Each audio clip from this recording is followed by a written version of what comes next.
I want to apologize to Nick and Murray.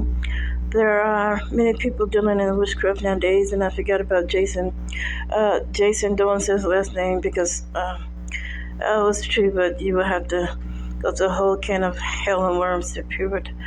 He hacked my insurance wireless account when I used to buy for data, and my credit card that I put on there. I don't know. I think him and his Lemonade brothers or friends own that.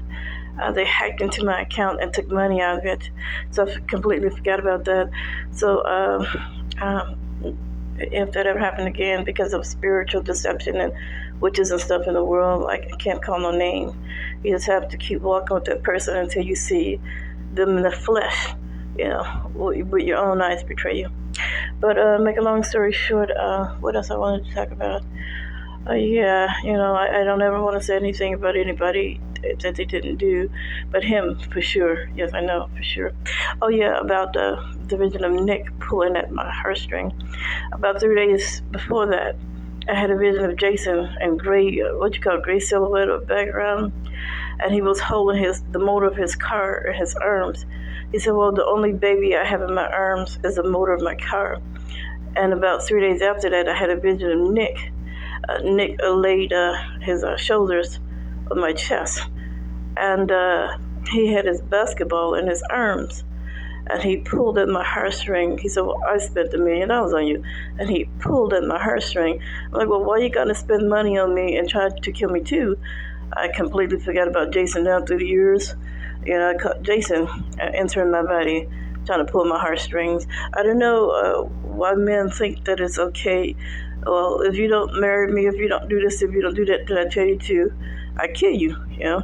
I had one man to tell me, "If you don't marry me, I will kill you, chop you up, and put your body on the market for meat."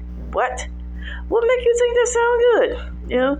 If you gotta talk to me like that, stop wasting your time coming around, because that kind of talk ain't never attractive.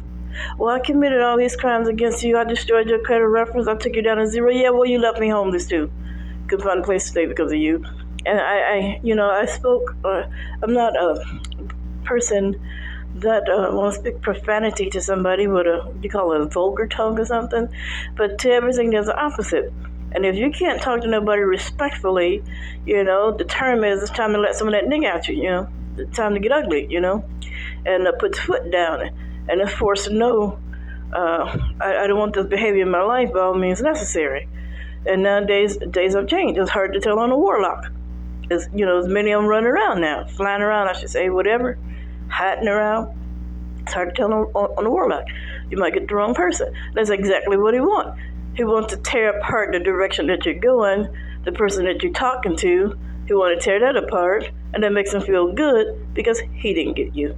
So you see, it doesn't matter how much money you have in the world.